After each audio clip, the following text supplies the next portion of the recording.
This is Gerald Branson with Coach Johnny Ringo, Plano East football. Coach Ringo, great bounce back win against Naaman Forest Thursday night over in Garland. You have a 28-7 halftime lead. You end up winning the game 45-27. You got to feel good about things. Really do. You know, we played a great first half, Coach. We had 2 shutout quarters defensively, which is our one of the goals that we have is anytime our defense can get a shutout quarter.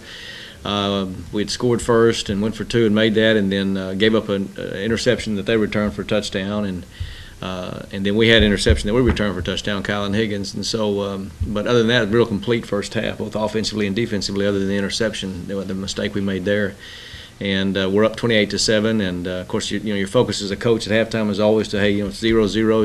You got 2 quarters to play, and we came out, and one of our goals offensively is to score with our first possession, get points out of it, and we did. We made a first down, but then had to punt the ball and pin them on the 95. And then one of our other goals is defensively not to give up any points or 3 and out and make them punt. Well, they're able to drive 95 yards just because the focus of our kids mentally and physically wasn't where it needed to be. That's my fault, but so now it's 28-14. We allowed them to get back in the game, and then from that point we kind of took control.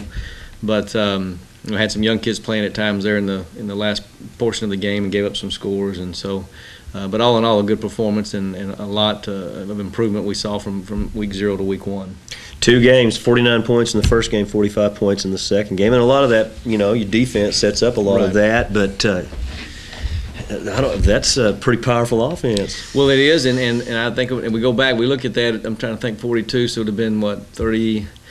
28. We had 4 touchdowns offensively, I think, in the first game, and then this one, other than the 1 interception for a touchdown, but we had the 2 special teams touchdowns. And so, the best part about it right now is offensively we're playing really well, but also we're able to manufacture some points defensively and with our special teams as well. And so that's been huge for us. And I feel like Naaman Forest has got a really good football team, some talented kids, and so again, for us to go on the road, that's one of the things that's important to us, that we are road warriors, that we can play well on the road. Last week, or 2 weeks ago against Arlington, fell short a little bit after being ahead late in the game, and so glad to see us get that victory on the road, and now we get a chance to come home and play at Kimbrough. And home game this week, get back and you get those first 2 road games out of the way, and how's it look? Well, it looks, we've got some injuries. We lost George Elking with a knee injury, and he's one of our offensive linemen, and a couple other kids banged up, and I think that's the nature of the beast in 5A football and in the Metroplex, maybe 4A as well. But our non-district games are tough, and then of course when we get into the SEC high school football and 8-5A, it's going to be key that we try to keep people healthy. But we got some injuries, but for the most part, we're pleased with where we are right now. Of course, we still have a lot to work on. But Keller's got a good football team. I think they're very similar to what they were last year. Had a huge win the first week against Irving, 52-7. And then last week we're beaten by Mansfield at home, and so they're probably a little bit like us in some respects, up and down. And but one thing for us is all we're trying to do is we're just obviously just worried about us and us improving in every phase of the game. And us, when we play at home, we play at Kimbrough this first time, is to give the Plano folks a taste of what they'll see from us the rest of the season. So it's important that we play well Friday night. And then the Keller game was a wild game last year, come from behind win, dramatic. Then you follow that with a week off, and I don't mean to get ahead of the game, but what's the approach going to be? We'll take care of this one, and then we try to take a step back, because we've been at it now for 5-6 weeks, I guess, since it started 2-a-days, and so this break for us always comes at a good time, because then you've got what we consider the second part of our season, or our second season with district play, and those 7 weeks will be very intense with the nature of our district, the strength of our teams, and so we try to take it a little slower during the open week. We return to fundamentals and techniques, things that we need to work on, and then we'll begin, and we'll do that on Tuesday. We take Monday off and then Friday off, so really just work out 3 days next week, Tuesday, Wednesday, Thursday, but then we'll begin work on Marcus on Wednesday. And so follow the same format pretty much, Coach, but there's still a chance for the guys to get an opportunity to rest up. We don't meet in the morning. We don't lift in the morning. We give them a chance to take care of their academics. That 6 weeks is coming up, the end of that, and so a lot of different areas that we focus on in addition to football during that open week. And it is, once we get started, it is amazing how fast it rolls through, isn't it? It really. I mean, the kids look at the season and they think, well, it's August 8th all the way to November the 8th. You're thinking 3 full months and 12 weeks. But, we just talked to our guys about, the 10 guaranteed weeks, or I guess with the open week, 11 guaranteed weeks, and we're trying to get to, obviously the postseason, get to that third season. And so our goal each day is to try to improve in practice, make it the best practice of the year. We put that on our scripts and our practice schedules, and really try to focus on that with our kids. And we're glad for the break in the weather. Yesterday morning on Labor Day was beautiful out there, and we didn't know how to act. But it's been a good time, and we're excited about this Friday night. All right, Coach, take a look at some of these highlights. First play from scrimmage, or I guess our first score with Trey Jones. Obviously getting him back from knee injury last year, and it's just our little 8-9 wide here, and do a great job blocking on the perimeter. Dante Taylor and Reese Gilbert here, and you can see the vision of those two guys. And I like the highlight. The graphics here is pretty cool, but great blocks by 3, unselfish skill players here, and it allows Trey to use his great speed to get in the end zone. Again, great to have that guy back. Naaman here trying to run option against us. You can see Corey Bassett. He's a recruited kid, really fast, does a tremendous job coming off the block. Not sure what they were thinking here, not blocking him, but quarterback's forced into a pitch, and Corey does a great job reading that and making the tackle.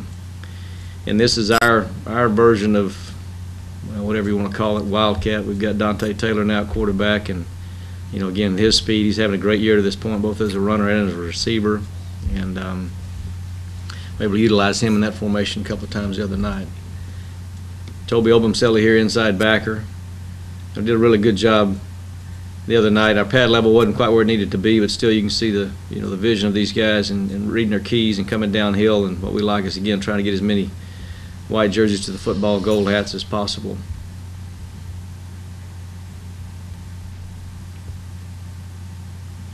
Just running an outside receiver screen, again, moving these guys around. Dante's a running back. We'll put him out at wide receiver some. Do the same thing with Trey Jones. And just, again, trying to get speed on the perimeter, on the edge.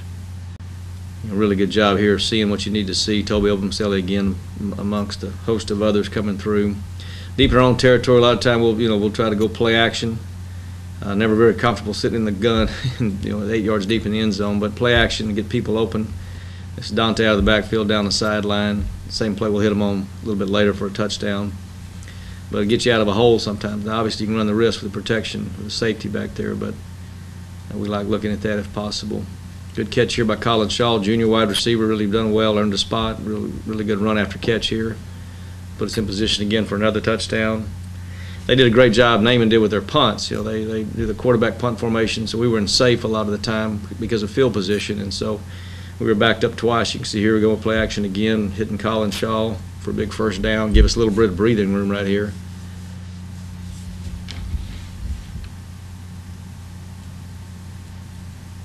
This interception here by Colin Higgins. He's just in the right place, right time. Great return here, and good blocking down the field by 25. And again, our defense did a great job in the first half. Had 2 shutout quarters, scored a touchdown.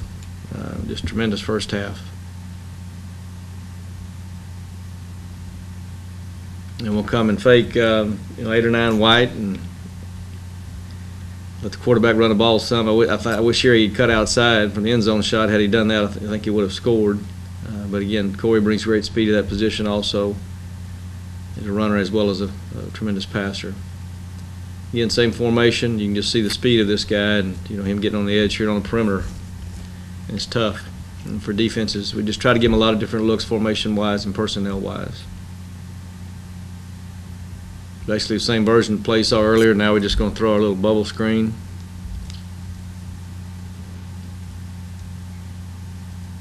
Good job here by Jackson Gary and Brandon Lee. And Jackson, the last 2 weeks of junior linebackers, graded highest of anybody on defense. Good job in coverage here. We have 3 guys coming off blocks, and they're blanketing the receiver. Little double pass, we'll always throw in something. We could have waited a little bit longer. This should have scored. We've got 1 guy, and our lineman here does a great job. The effort he showed, but he left his feet a little too soon. And then we told Corey he had to be more athletic as a quarterback, not to let that 1 guy tackle him. So, and just our downhill run game, we'll be in the pistol here, pistol eye, whatever you want to call it. And of course, we're not under center, but still we feel like we've got a good power run game doing these things and moving the tight end around here. Able to get people sealed on the edge. And again, Nate Metters and Dante Taylor providing that run game threat for us with their speed. Really good job here by Doug Hawkins and Brandon Lee, both of our defensive ends.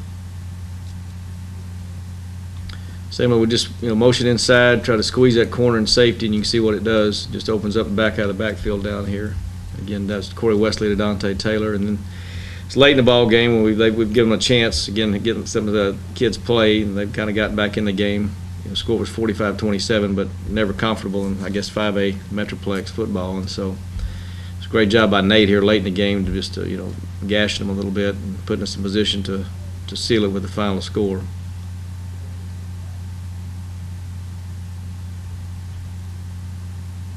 Always great to get those young kids in. It is, and you just hope they play better when they get in.